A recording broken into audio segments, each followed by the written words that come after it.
All righty. All right, good to see you all. Welcome to World Religions. If you didn't know or you're curious, you're in World Religions class. So if you're not meant to be here, but you all seem to be meant to be here, then leave. You're supposed to be somewhere else. You can stay if you want, but I'm not supposed to let you stay, but I don't really mind. Anyways, but it seems like we're all meant to be here.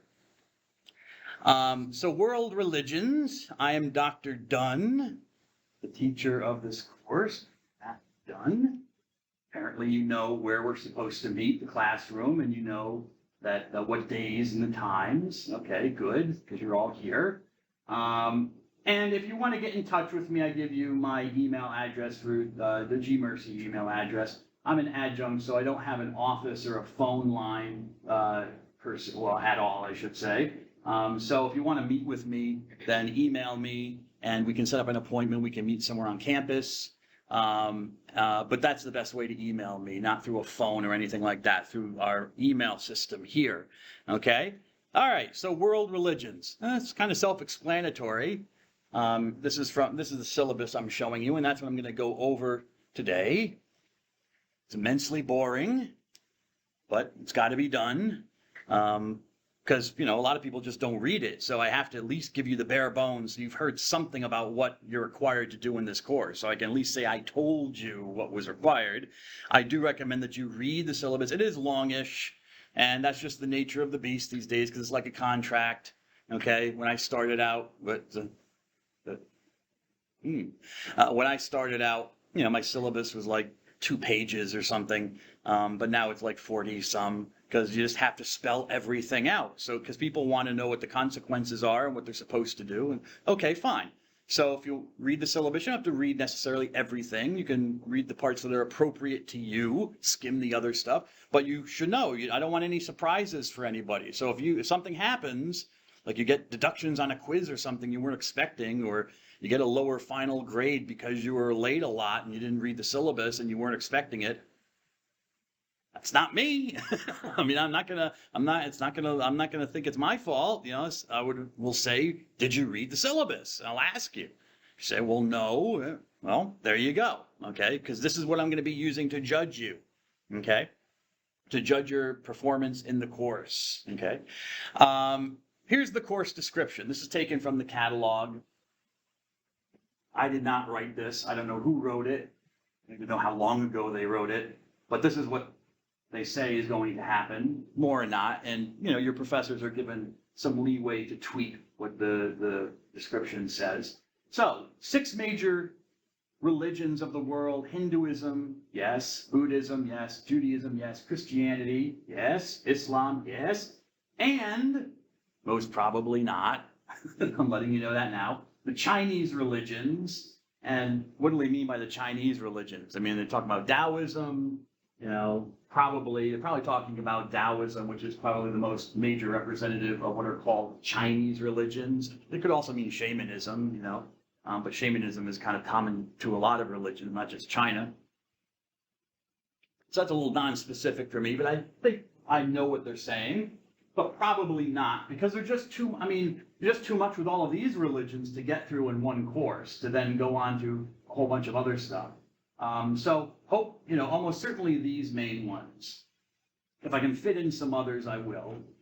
They're examined in a comparative manner, which means that, you're kind of comparing the beliefs. And so I will reference back and say, oh, just like, Muslims believe this, just like, and it's similar to this, in say Christianity or, Buddhism. There are certain Buddhist practices that they do this. And, that's kind of like what we learned about in Hinduism, similar practices. So it would be comparative in that way, comparing them, their beliefs and practices. Focuses on historical developments. Yes, it'll talk a lot about history, more about some religions than others, but yes, history, and because it shouldn't be historical developments of each religion and because it's each religion singular. Respective treatment, singular, of common themes such as sacred literature, the Bible, the Quran, Bhagavad Gita, so sacred writings, ethical or moral behavior. I might not emphasize that so much. I'll mention it, but I'm not going to go deeply into that maybe, but I will mention ways of life, salvation motifs, if they have a salvation motif, some religions don't, and the role of prophetic figures. Again, if they have prophetic figures, some religions do not. Okay, so that's what basically is going to happen. You're going to learn about Hinduism, Buddhism, Judaism, Christianity, and Islam. Definitely. Maybe some other stuff if I find some time to fit it in. And on top of that, I didn't put that in the syllabus. Okay. I'll add to that definition about the Catholic Church, because we are at a Catholic university, so I want to expose you at least to the Catholic perspective of other religions. And we'll start out actually asking the basic question over the next couple of weeks, just addressing the first question of what is a religion? Okay, before we even talk about these, what we call religions, are these even religions? Because that is a question, even amongst religious studies people. So we'll look briefly at that and how people study religions, how they quantify them, and anthropologists study them and stuff like that, and have different theories about where religion comes from and what its purpose is and stuff like that. Because each religion's purpose might be very different. Okay, a Buddhist is not seeking the same thing that a Christian is, stuff like that. And then give you just a very brief survey of the Catholic churches as it is a religion, it's Christianity, its perspective and relationship with other religious faiths. What does the Catholic Church make of them in the grand scheme of, say, the world? All right. So that's how the course is basically going to go. What do you need for the course? Really? Whoop, come on. I hate Adobe. Come on. Didn't do this before with the other class. Now it does it with this one. Oh, wait a second. It won't let me, let's do this. There we go. Okay, what do you need? Basically, you need only one textbook. Has anyone looked on Canvas or gone to the bookstore and you had it? Have you been able to get the textbook yet? But I'm seeing some people nodding. Other people, I'm getting nothing. No? It'll come to me, I'll get it. But anyways, it'll come and it'll take time. No, you don't have the textbook? Did you see it on the bookstore or? I didn't. Oh, you haven't looked yet? Okay. Well, let's see what it looks like. So you'll know when to see it. This is the book. 3rd edition. It's my exam copy. I got it. Shh. Anyways, I contacted the publisher because I was using the 2nd edition and then I saw, there's a 3rd edition, so I should update. And it's nice, it's not much of an update. It's when I'm looking through it, it's pretty much the same as the 2nd edition. I guess they've added some more material here and there. But yeah, so this is it. It's not too long. We're not going to read the whole thing. Certainly you'll read the main chapters about the religions, or the chapters about the main religions we're talking about. And there's an early first chapter about what is religion and how it's studied. So that's important to start reading if you haven't read it. I think I have that chapter up on Canvas in case you don't have the textbook yet. So chapter 1 is already on Canvas. So if you don't have the textbook yet, you can still do the reading. See, Dr. Dunn is thinking. He's looking out for you. And I want you to do the assignments. Make sure you have no excuse. Anyways, so this is the textbook. World Religions, A Guide to the Essentials by Thomas Robinson and Hilary Rodriguez. It's pretty good. I like it. Anyways, so there it is. That's what it looks like. So get that as soon as you can, please. I will not be putting any further chapters on Canvas. I'm gifting you the first one just in case people didn't have access to it yet. But, you got to get it as soon as possible because there are going to be a bunch of readings from it. And there will be questions from it on quizzes and whatnot. Other than that, I'll give you other reading materials to read, and those are all on Canvas. They should all be there. If you've gone on Canvas, the course website, you should have seen them under modules. It's a whole list of readings, chosen a lot by length. Because I don't want to read stuff. I don't want to, I know you, I don't want to read stuff that's long. So I'm assuming you don't want to read a lot of long stuff. So, news articles, magazines, stuff, short stuff, short and to the point stuff. There are a few things that are longish and long, I'll be honest with you. But those are far and in between. I just want to give you a taste some of the religions, what's going on with what their beliefs are, so you can read firsthand from their own sacred texts and sacred writings, a little bit, not the whole thing, and know what's going on with them in the world today. So the best thing for that is like news articles and stuff like that report on current events that are going on in various religions around the world. So that's what's going on there. So you can find those on Canvas, and they're throughout the schedule as well in the syllabus. I'll tell you what you should be reading from week to week.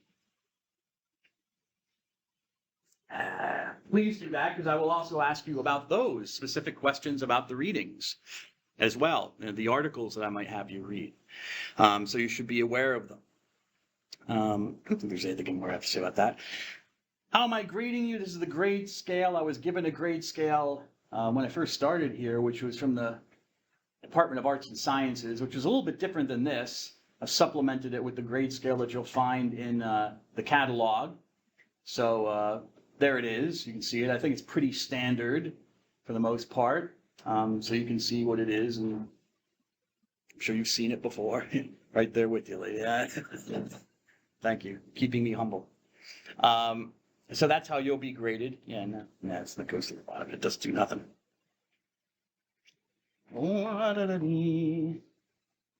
Next page. What am I expecting? What is going to be your workload? Hopefully not too much, because I don't want to do too much. You know what I'm saying? No, all right. Did I say that out loud? Don't say that stuff out loud. Anyways, I got to remind myself. Anyways, but here are the grading elements for the course. This is what I'll expect you to do. There will be tests, assignments, and class participation. There will be a final exam, which will be cumulative, okay, because there's only one exam. So please pay attention, which will cover all the material, as I said, in the course. There will be a number of quizzes, 5 quizzes in total throughout the course. And basically, when you're taking the quizzes, you're taking the final exam, because I'm not going to reinvent the wheel. I mean, there will have to be additional stuff, because we'll have like a week or so between the last quiz and the final, which we'll talk about other things. So I'll add that stuff onto the final. And I might throw in some questions, maybe. Let's see. But anyways, but the quizzes are there, 5 of them. And then 5, what I'm calling minor projects. They're just assignments that I'm going to ask you to do, to find things or look stuff up, do a little research on your own on the religions we're talking about, and then submit that on Canvas, and then class participation. And I'll talk about each of these as I go along. I'll start with the final exam, which I've already pretty much told you.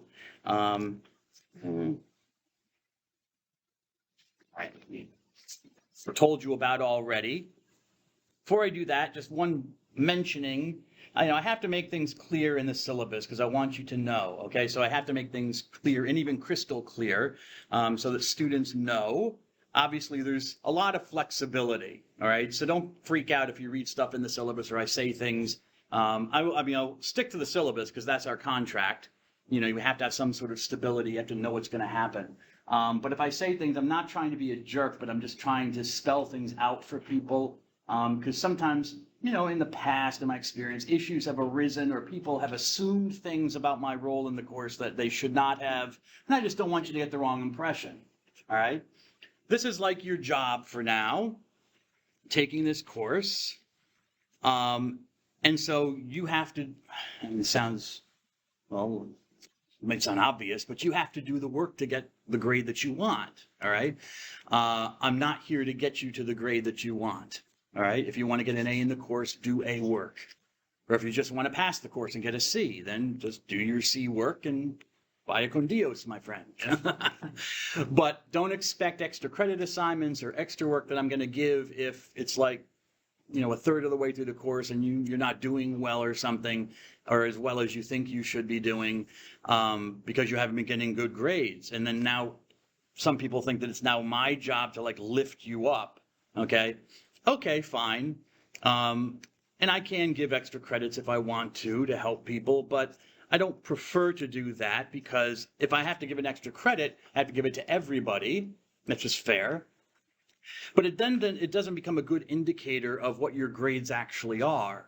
It inflates the grade, obviously, and can help someone who should have gotten maybe a C in the course. They get more B or B plus, which is fine. It's good for them. You know, I don't begrudge anyone a B plus. And if they did the work, they did the extra credit, you know, that's fine. You know, I'm not judging anybody. But you know, it does tend to inflate the grade, and it doesn't give the best. What's the word I'm looking for? Well, what did I say in the syllabus? It doesn't give the best perspective of how you're actually doing throughout your course. Okay, so I do give out extra credits, but I'm not going to give them out. I give them out judiciously. I don't just give them out because a person has a low grade. My response will probably be, well, you've got another quiz coming, just do better, you know, study harder, look at your notes, do better on the quiz, or you have an assignment coming up, try to do better on the assignment. That's going to be do better work, okay? That's not my job or my role to make sure that you get the certain grade point average you need to get. That's your role in the course. And I have no control over your life, obviously. I'm not God or fate or whatever. So I have no control. You don't know what's going to happen during the semester. Hopefully nothing bad. Hopefully no deaths in the family or major illnesses or stuff like that. I hope not. But, you know, it usually happens. Sometimes I think I should come with like a big sickle to class because I'm like the angel of death. I always seem to have somebody's uncle die on me during the semester. I should say die on me. It's not personal. You know, I know it's not, the uncle didn't think, well, Dr. Dunn's teaching a course, I'm going to die now. But, you know, there always seem to be deaths in the family. Okay, fine. I understand. It happens. It's life. People get very sick. I understand. But I didn't do that to you. Okay? So I have no control over that. So make accommodations for that, all right? Try to get your work done early, or try to be prudent in how you're doing your work. If you know something's coming up that's due, try to get it done. Or if you do have an issue, tell me as soon as possible so I can work with you. I'll certainly work with you and be flexible. But I just felt like I needed to say this in the syllabus because I don't want to give sometimes people get that impression that if something major happens, a life issue, then like all bets are off. Like I don't have to come to class anymore, and he'll just have to accept that and not mark me absent, or not. It won't affect my grade at all. But well, again, it's like a job. What if you stop turning up to your job? You know, your boss might be sympathetic, but eventually your boss is going to have to say, Jane, it's been 2 weeks now, Well, my uncle died. Okay, I'm sure your uncle died, but we still have, the business hasn't stopped running, So I will be sympathetic and flexible, but I also have to have the standards for the course that I need to tell you and that you need to know about. Hopefully I don't have to put them into practice. Hopefully nothing will happen. If you have something that occurs, just skipping down here. We'll get to that in a moment. I know what I'm looking for. I just have to get there. If something really bad occurs, so I'm going to say, let me go back. Sorry, I lost my train of thought while I was scrolling down.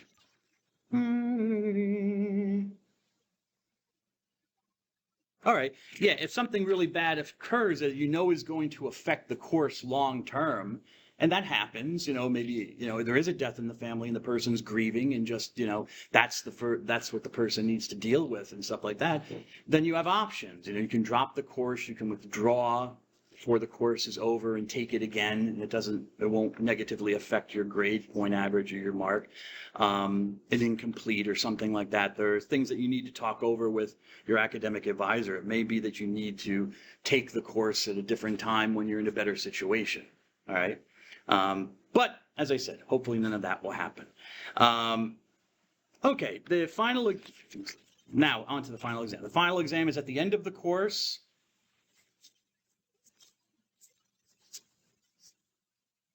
The final exam is at the end of the course. I give you the date in the syllabus. Before I talk about the final exam, I did the quiz. Let me go down to the final exam since I'm talking about it. That comes up first. There we go. It's at the end of the course, and there I give you the date. It's during exam week. So you have all of exam week at the end of the semester to take it. Okay? I would not, take too long in taking. You have all that time, but you never know what can happen. Your computer can go kablooey. You never know. You could lose electricity. Who knows? So you want to get it done as soon as possible. But I understand people have time issues, stuff like that. Maybe you have a job you're working, whatever. But don't let it sit there for too long. So you have the whole of exam week to get it done. No more than 120 questions. You have 3.5 hours to do it. So once you open it and start it, you'll have 3.5 hours to complete it. It is all the tests are online. So do not come to class during exam week. Our class will be online. You're essentially virtually having class by taking the exam. All right. So if you want to come to this classroom, fine. if you want to have some privacy, but I won't be here, and I won't expect you to be here. Expect you to be wherever you are during that week to take the exam online at your convenience. Okay? So that's that. That's the final exam. The quizzes are up here. I give you the dates for the quizzes, okay, 5 times throughout the course on a Friday evening. I will put a quiz up on Canvas, okay, that you have basically a week to take. So from Friday to Friday. Again, don't dilly-dally. People always do. I don't know why I say it, but I'll say it anyways. You don't know what can happen during the week, all right? So you might be planning like, okay, I'll do it next Thursday or Friday, and then something happens, all right? And then what do? You can't take the quiz. Something happens to your computer, or you have an issue or something like that. So I would really recommend try to get it done as soon as possible, but you do have the week to get it done. Okay, and the quizzes are no more than 50 questions. No more than 50 questions you'll have on the quiz, and you have an hour and a half to get it done once you start it. Okay, let's say, yeah. So you have an hour and a half. There is some leeway if you have some issues with the quiz, because it is online, so make sure you take it on a computer you trust. Probably not your cell phone is the best way to do it, because you never know how the browsers... Yes, I'm right there with you, miss. You never know how Safari or one of the Android browsers is going to, react with Canvas. It might not react well, and who knows, you could have a glitch or something, and it could just close Canvas and submit your quiz, and then you email Dr. Dunn saying, this happened, what do I do? Well, I might extend the quiz for you and say, okay, but I'm also going to deduct points. This is all spelled out in the syllabus, because you've already seen it. Even if you've just seen one question, you've already had access to the quiz that other students haven't had. So there will be a penalty if, you have an issue with the quiz. There should be no issue, all right? Shouldn't be a problem if you're using the proper technology, you have proper internet service. It's not like we're out in East Jabib or someplace, all right? So I'm expecting there should be no problems. But if there are problems, then I'll take care of them with you. But there will be deductions based on the fact that you've had the quiz already. So hopefully nothing happens. But just be proactive to make sure nothing happens. I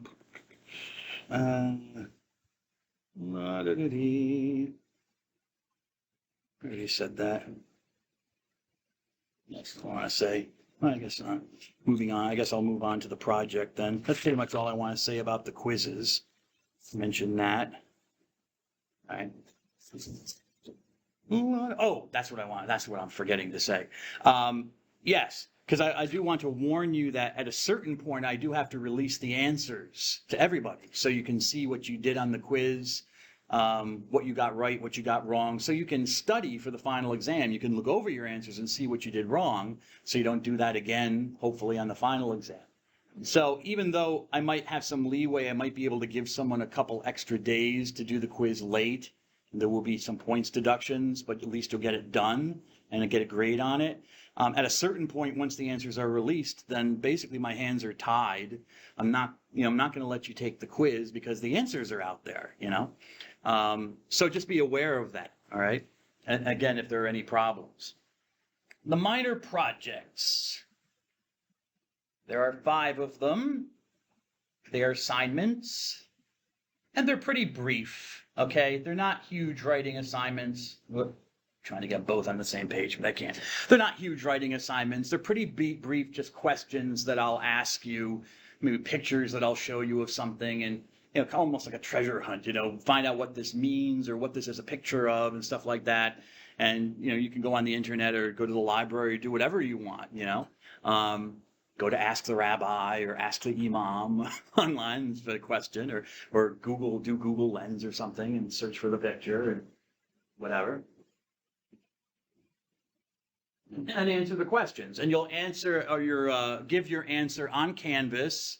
You don't have to submit any document or anything. It will be a text format that you can, on a discussion board. You just open up the window will open up and you can write your text. Please, I would suggest writing it beforehand in a document file of some sort, so that if you, God forbid, lose it, or something, you at least have it saved. So if it gets lost on Canvas, like you're spending an hour typing your answer, and then something happens and whoop, it's deleted, which I know because, I write nasty comments on YouTube and stuff, and then, I spend all my time, I give my best vitriol, and to somebody, and then I have a slip of the finger and I delete the whole darn thing. And I'm like, oh man, and I didn't save it, So save it, have a file ready just in case something happens. And then you can copy and paste it into the text box.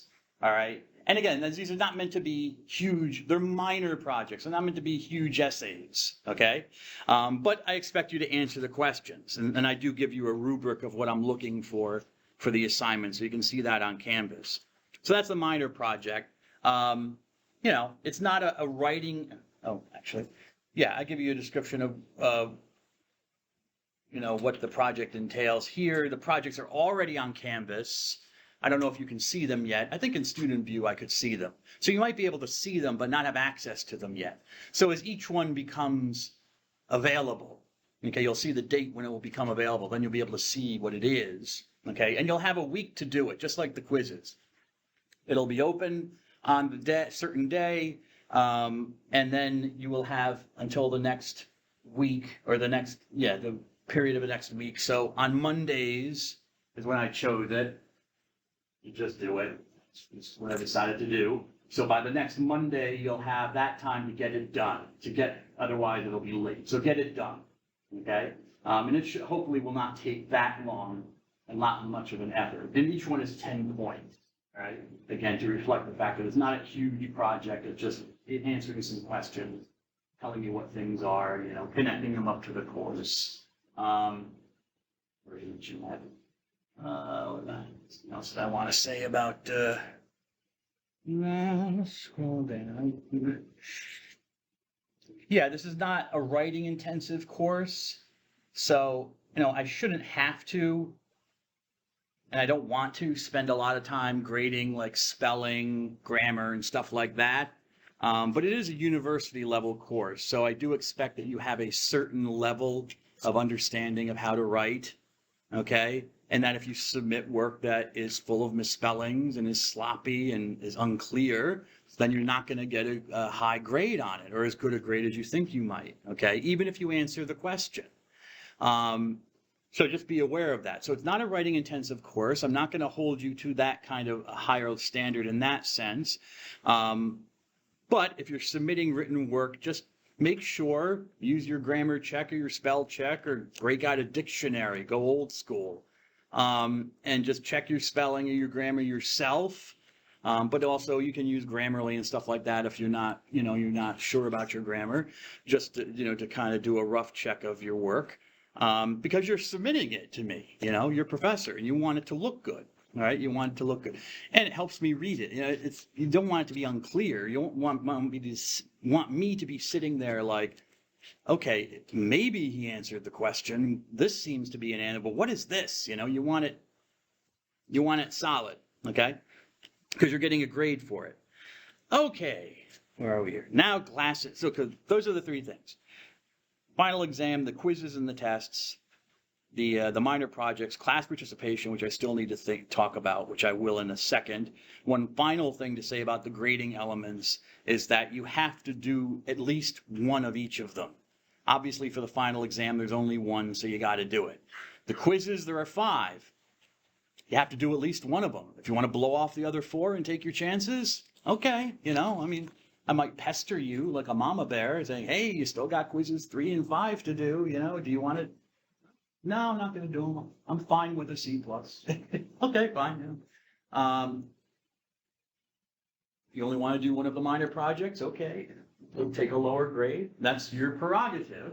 But I have that. But if you don't do any of a grading element, like you don't do any of the minor projects, all 5 of them, you just don't do any of them, 0. Well, then that's what you're going to get for the course. Well, not essentially. You get an F for the course. You'll fail the course because you didn't complete one of the required grading elements that I'm using. Okay? Why do I do this? Because I just don't want students to kind of go through that calculus of trying to figure out, okay, well, what's the least I can do, or what can I do to get this sort of grade that I'm comfortable with? All right? I want you to have to at least do at least one of each grading element. If you want to blow off the others, as I said, that's your choice. You're an adult. But I want you to do at least one of them. Otherwise, you will fail the course because I'm requiring them, at least one of them. Just so you know. Now, class participation. Class participation grade is a little bit different, okay? Obviously, for class participation, you need to be here. So that entails talking about class attendance, okay? Which I'm sure you understand. If you're not here, you're absent. If you come after I start teaching the lecture, as a rule of thumb, I'll mark you late. That's the rule of thumb. If I've already gotten into the lecture and then, I've taken attendance, I've started doing the lecture, and then you walk in, I'll probably mark you late. That's the rule of thumb. If you leave early, like if you just pack up all your stuff 20 minutes early and decide to go and then come back, okay, that's fine. I'm going to mark you as a late. That's just for lack of a better term. That usually doesn't happen, but it could. And sometimes does. So those are the varying degrees. And if you're here, of course, you're present. No, I don't expect you to be absent. I expect you to be here. I mean, you're paying for the course, number one. But also, if you're taking, there also are legal issues because if you're taking out student loans and stuff, they need us to confirm that a student is actually attending the courses. Like, they're not just taking the money and then never showing up, which, as again, mostly doesn't happen, but sometimes apparently does, enough that the government is worried about it. So I have to tell the university who's not showing up and who's registered but not showing up and stuff like that. So it is an issue. And again, as I keep coming back to, this is kind of like your job, and just as your employer would expect you to be here, I expect you to be here for the course. And so you can participate and hopefully learn something.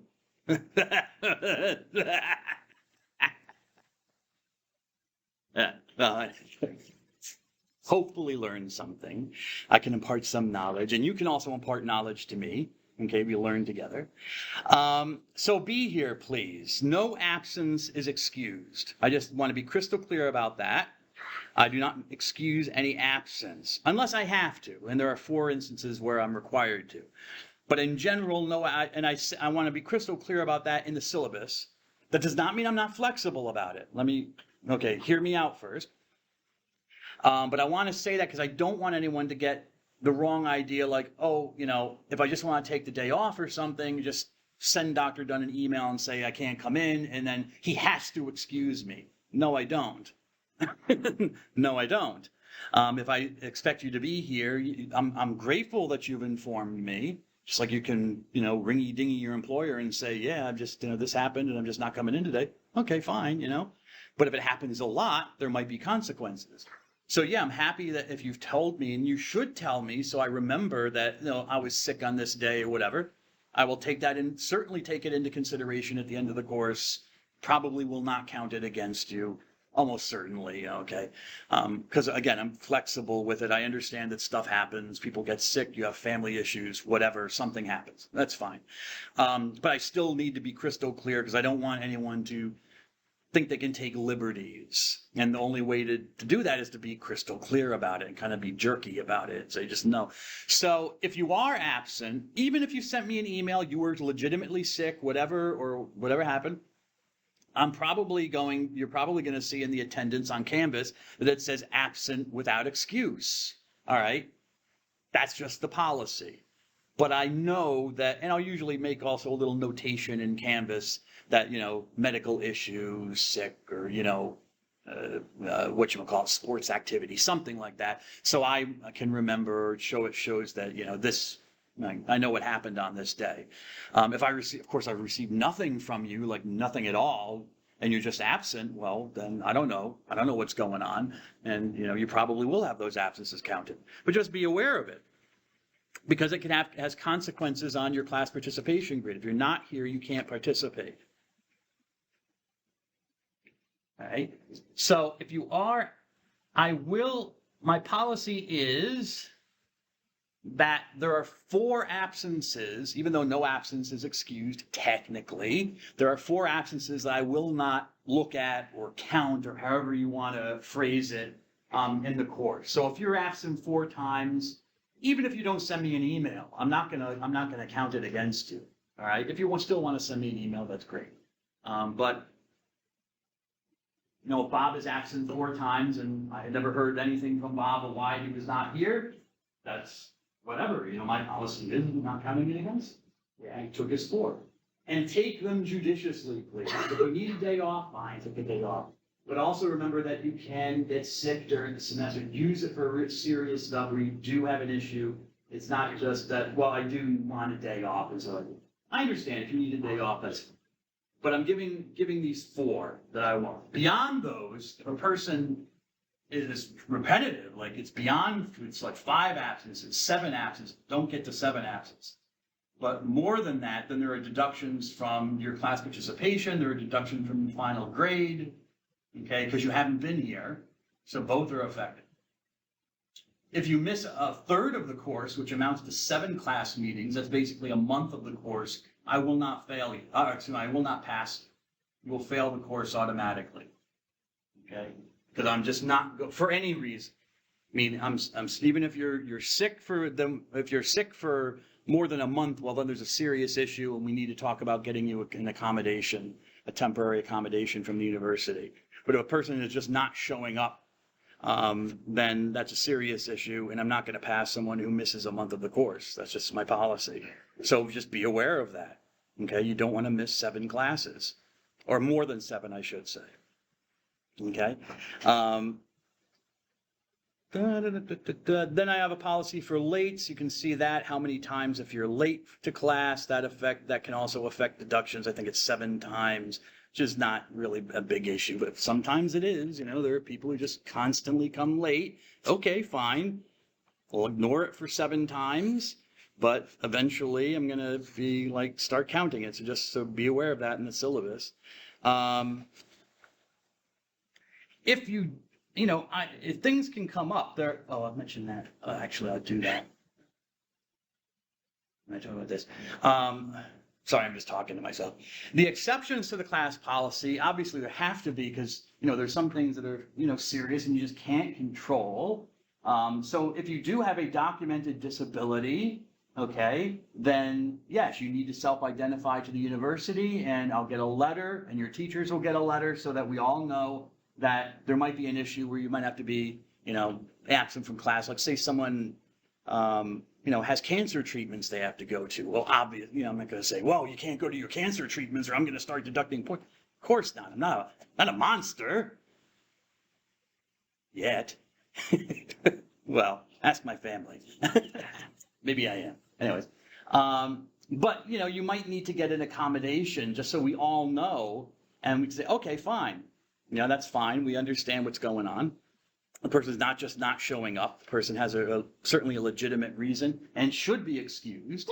If you're an athlete and you have to go, and I have some athletes in the class, yes, I know, and you might have some games to go to, that's fine. That's covered. If you're in the military and you're deployed somewhere, then that's covered, obviously. I don't know if we have any military here, but anyways, that's obviously covered. And if you have a major religious holiday that, you're observant for and you have to observe it, that's fine. There's respecting that. So those are ones where, these are the exceptions to the rule. You might have an acute disability. Like, for example, I had a student once who was in a, not, she wasn't in a sport. The person wasn't in a sport, but was playing sports during like the weekend or something and got a concussion. Got hurt, hit the person hit that person's head, so I don't want to violate any privacy restrictions. And the person got a concussion, so that's pretty serious. And you might need time off from classes to heal. The last thing you need is to be sitting and hearing me yak at you.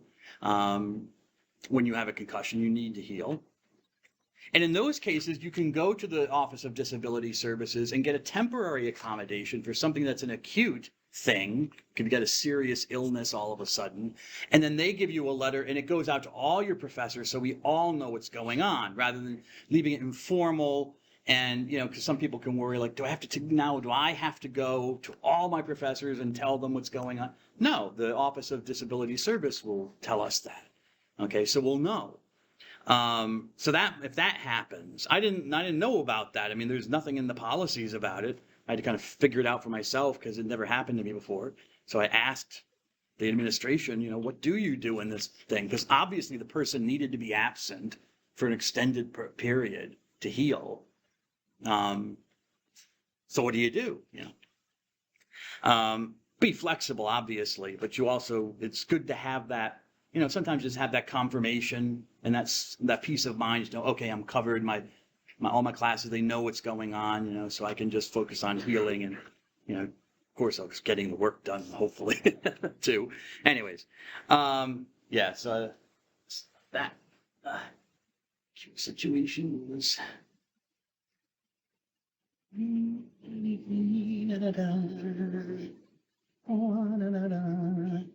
Okay, so how does this affect class participation? Well, I tell you here in the syllabus, and I give you a scheme for what I'll be thinking about when I'm grading you.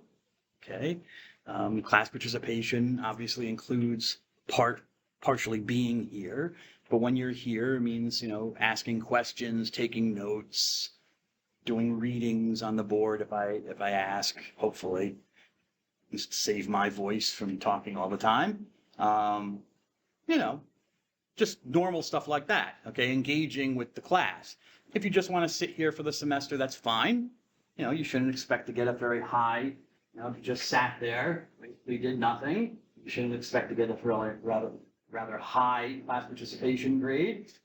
I will say that, I try to be generous at the end of the course. I usually start at the C range, even for people who just sat there. You often just sat there.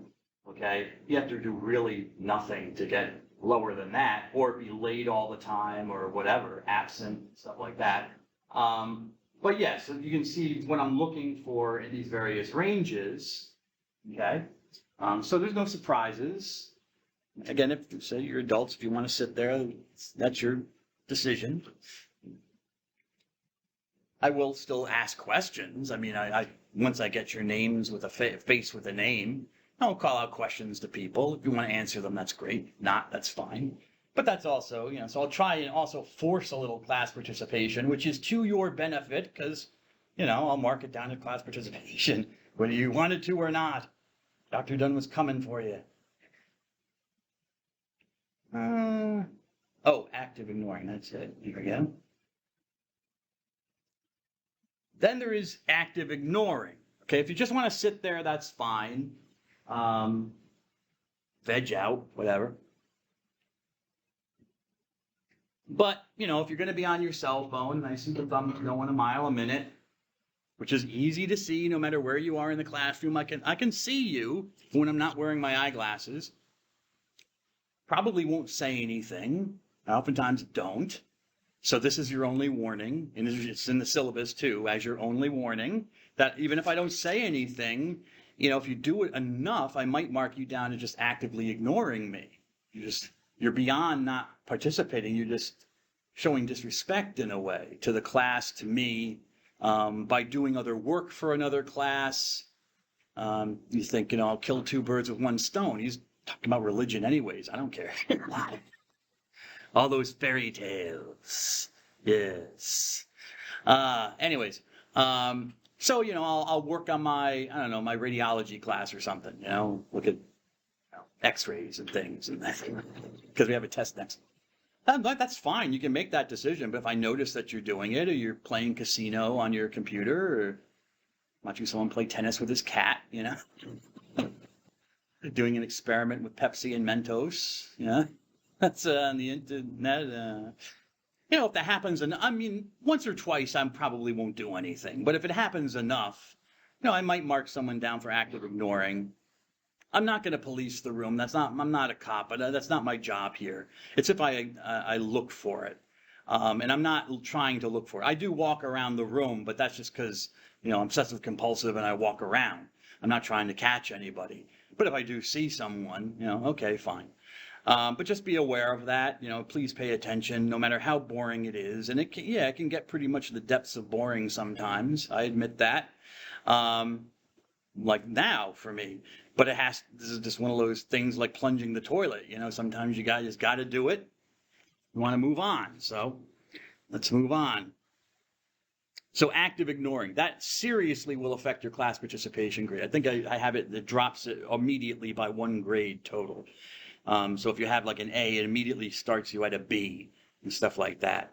That's the only thing it affects. I don't think it affects anything else. Okay.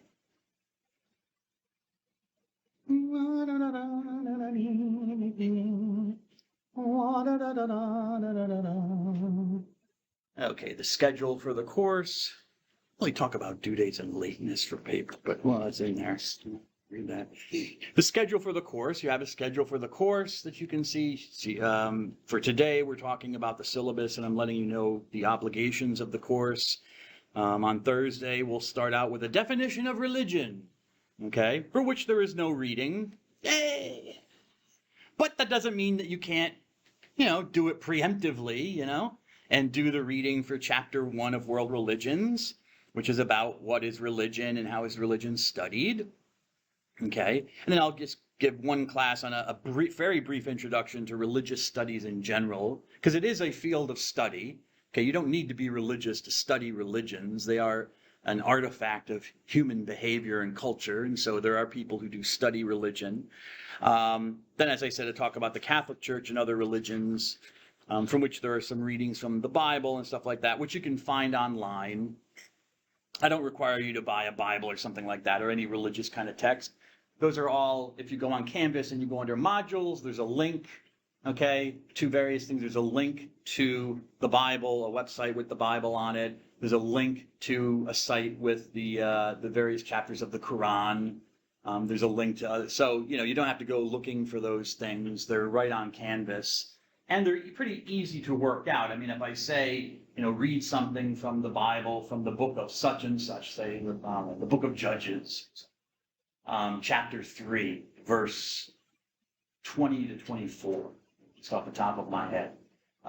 It's pretty easy. You click the link that takes you to the books of the Bible. You find the book that's Judges, and you do maybe a page search if you're not sure. You find the number, the chapters are numbered numerically, so you go 1, 2, 3, and then the various sentences of the text are also numbered numerically, so you go down, 20? You go down to verse 20 or number 20, and you read 20 to 24. Same thing with the Quran. The Quran has various chapters. Say, read from Quran, Surah, or chapter 5.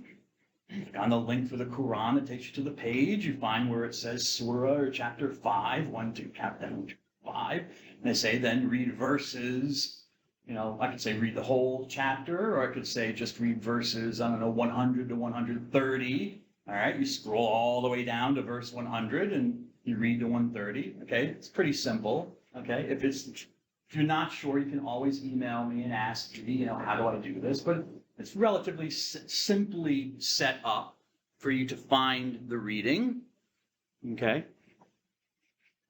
And for the other readings that are not like that, I just put them under the modules. So if I say, I want you to read certain chapters or excerpts from the Bhagavad Gita, which is for Hinduism, It's right there on Canvas. You just open it up, print it out, or read it online, whatever. It's right there. Okay? So here, you have the readings and what we're going to cover. Try to have the readings done by each week that we cover.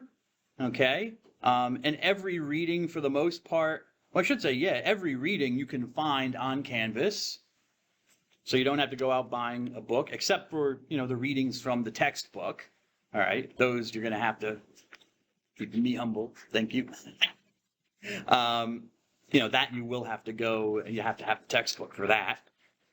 That's not online. Anything you want to say about that?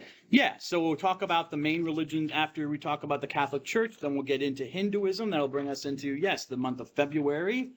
Talk about Hinduism first because it's one of the most ancient of the world's religions. The next most ancient, even though it's not the largest religion, is Judaism. And then after Judaism, Christianity and Islam seemed appropriate to me because both of them have connections to Judaism. And then finally, Buddhism, which is one of the East Asian religions. Okay, Buddhism, and whatever I can plug in. If I can plug anything else in, then I will. If I finish early, what I'm saying, done with that for now, but done with you, my friend. Or maybe I am. One second.